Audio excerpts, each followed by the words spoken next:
In past reviews, I've been careful to avoid hyperbole. In today's media, it's so easy to get lost in new content and forget about old content. Today's new movies are better than yesterday's. This show is the greatest show. You get the point. So, it comes with much pain to me that this review will be hyperbolic from start to finish. However, I will do so with enough reason and dignity to retain your attention and subscription. Hopefully. Netflix's Mindhunter is the best show on television. How do we get ahead of crazy if we don't know how crazy thinks? Mindhunter is a crime thriller that follows FBI agents Holden Ford and Bill Tench, who originate the behavioral science unit within the FBI Academy. Along with the help of a renowned psychologist, Wendy Carr, they interview and study serial killers. I could feel it consuming my insides, this fantastic passion. Fantastic passion. It's a good phrase, no? Mindhunter, in a lot of ways, is the prequel to the creation of society's view on serial killers. I'm going to approach this review differently so I don't get caught up in all the greatness that is this show. Speaking his language. This is a scientific study, not a locker room hazing. Let me explain something, Wendy. Please. Guys communicate in a certain way. It can be rough, but it's like a code. It gets out the conflict. Well, thank you for illuminating me on male rituals. So, here are 3 reasons I believe you need to stop whatever you're doing and watch this show.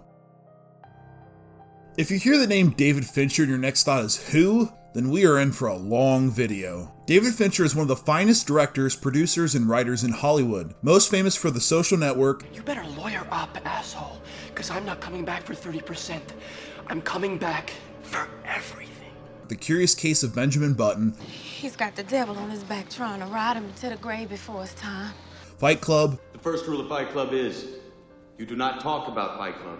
Zodiac, Gone Girl, and one of my personal favorite films of all time, Seven. Who's in the box? Because I envy your normal life. Put the gun down, David. It seems that envy is my sin. Oh, what's in the box? He's a 2-time Academy Award nominated director with one hell of a filmography to back up his incredible presence. Fincher is the master of eerie. That cold, uncomfortable pit in your stomach you get when something is going to go wrong. Fincher nails it with a combination of his understanding of material, music, cinematography, and his actors. You might not want to follow a federal agent. There could be consequences. While Fincher did direct only 7 of the 19 episodes in Mindhunter, his touch is noticed in every single episode. Otherwise, it's just like joining the military. Hey, we recruited Elvis. So did the military. Fincher's touch can be felt almost immediately. Like Quentin Tarantino, Fincher does not feel rushed to oblige himself to narrative norms. Sometimes scenes do not have anything going on, but perfectly and wonderfully establish the tone and mood. Such as the first episode, which features a few shots of Agent Ford simply just sitting around in his empty apartment.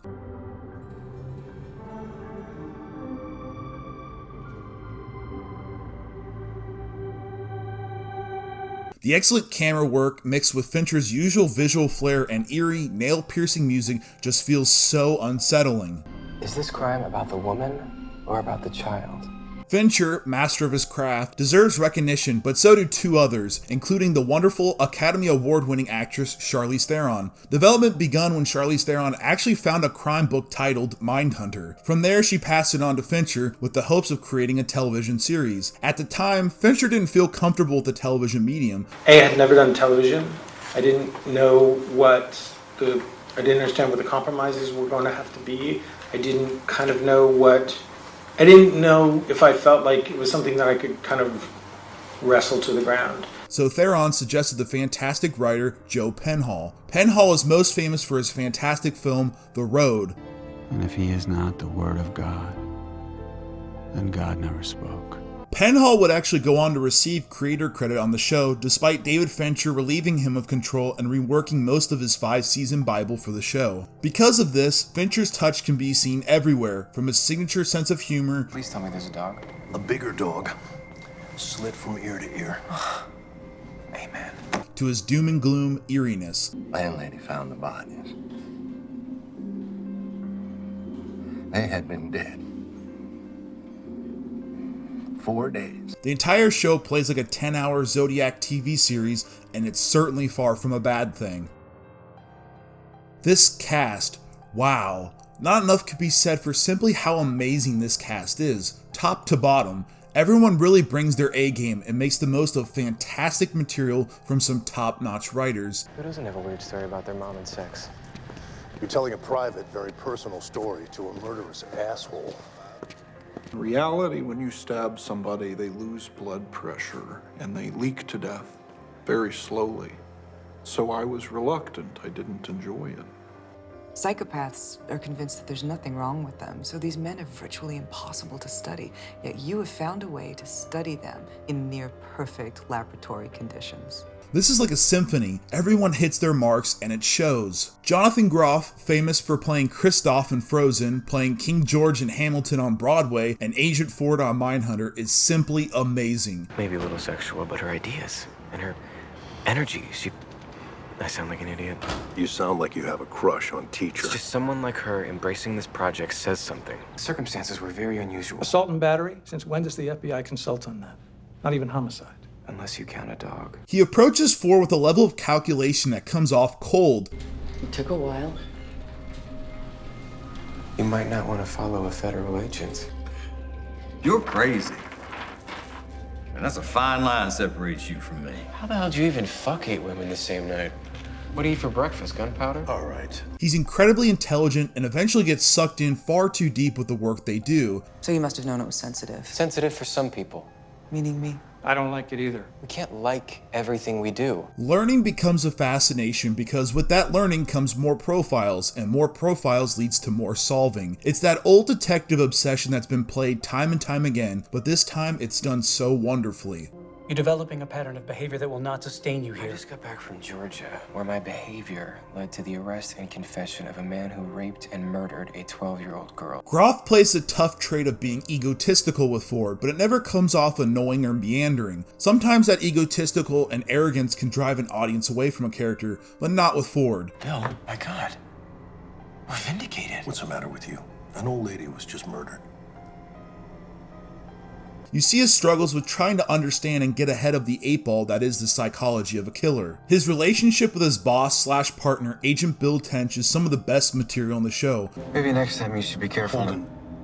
I didn't say anything. You don't have to. I get it. Let's move on. I wasn't going to reprimand you. I hope not. Holt McCallany, who plays Tench, is more of what you would expect for the 1970s time period. Burn the fucking tape.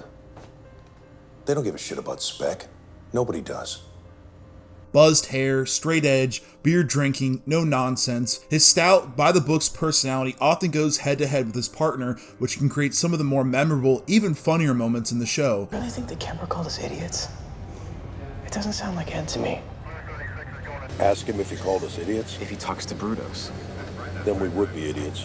It also plays into the show's strengths, the interviews. Tench might be one of the easier characters to relate to because his personality isn't entirely eccentric like Agent Ford or Wendy's. Tench is the first one we really see to struggle with the reality, the monstrous deceits that man can possess. It actually starts to break him down. That's the tip of the iceberg. A young mother with a boy Brian's age. Killer did the same thing to him. You want to see that photo? I got it here somewhere. Dr. Wendy Carr, played so well by Anna Torv, has her own struggles. While she is a huge part of the development of the science behind these killers, she's almost entirely removed from the actual process of interviewing the killers. Wendy's character is also a partial reminder to the time period, not only being a woman, but being a lesbian. Nice save, the Dyke mentor story. Thankfully, the show is far too smart with character development to never hit this nail on the head. It definitely intertwines both those difficulties into the main plot, and does so effortlessly. I'm afraid to ask what you expected.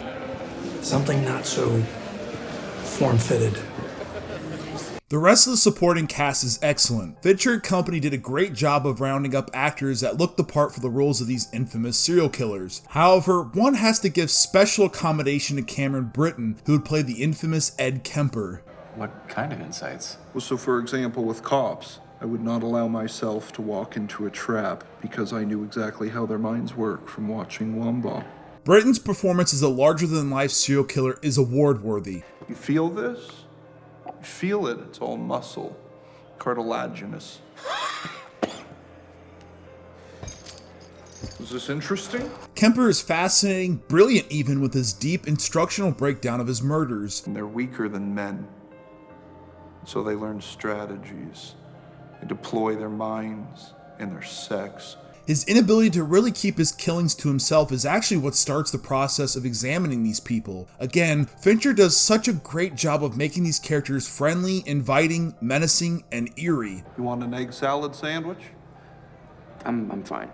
Really. I'll get us an egg salad sandwich. I can get almost anything you want from the canteen. The scenes featuring Kempert, Ford, and Tench might be some of the best scenes in the entire show. Perhaps the most immature way to sell the interview portions of Mindhunter is to say it's the show's action sequences. Ever lost control? Not with her, Lee-Sweet. Not with her. Makes sense. You need to let off steam, show her who's boss. The dozen or so interviews featuring the behavioral science unit, usually Agent Ford and Agent Tench, with some of history's most feared serial killers is by far the hook of the show. These dreams will consume him. Soon the real world won't even compare. Mindhunter is not NCIS. Mindhunter is not CSI. In fact, in the 2 seasons, 19 episodes of television, you won't see a single action scene or gun battle.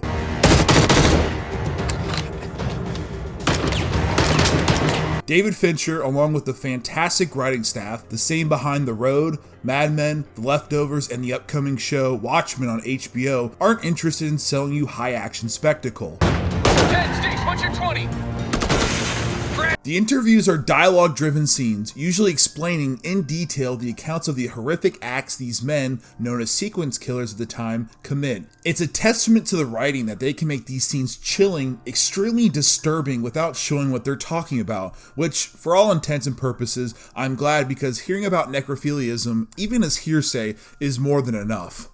But when you fuck somebody in the neck, it's entirely the opposite. These interviews were painfully recreated, sometimes verbatim to the actual recordings that were taken during the real interviews decades ago. Furthermore, excellent casting decisions brought in high-quality acting portrayals for those who look almost spot on to what these infamous serial killers look like. Perhaps the one thing the show does so well but doesn't really highlight in its own right is the depiction of serial killers.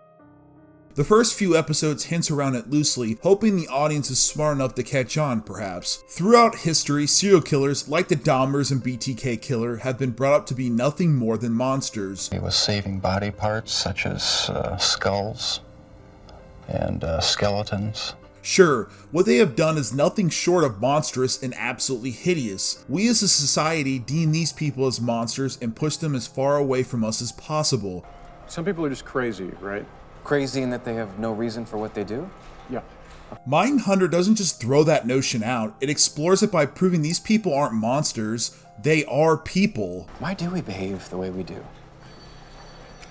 It's a question asked by poets and philosophers and theologians since time immemorial. This in no way, shape, or form dismisses what these men do, but in fact is a chilling reminder of what your neighbor is capable of. Locking him up his young life helped make him what he was. No. What the fuck? They locked him up because of what he did. They already knew what he was. Mindhunter's exploration of the serial killer is never meant to dismiss the actions done by these people, like Edmund Kemper, infamous for killing, dismembering, and defiling corpses of young women. In fact, the realization that they are nothing more than just people like you and I is actually what makes it even more menacing. As mentioned before, it's something that is brought up briefly, with everyone in the room deeming Manson as nothing more than a monster. You need to figure out who you're talking to before you tell a sob story about little Chucky Manson. In this day and age, it's a brave take to try and explain the motives of these people and understand the actions they commit. In a case where we can't immediately divine motive, we shouldn't panic. It's a riddle, but it can be solved. It's complex, but it's human. Mindhunter might not be a show for everyone. I can immediately feel a few clicks off the video when I mentioned it had no action sequences. Mindhunter is just different. It's a fantastic interweave of fact and fiction with true-to-life depictions of some of the worst human beings to ever live. It's absolutely unsettling and downright disturbing, but damn, it is a great time. You can find all 2 seasons of Mindhunter streaming on Netflix right now. Go watch, you won't be disappointed.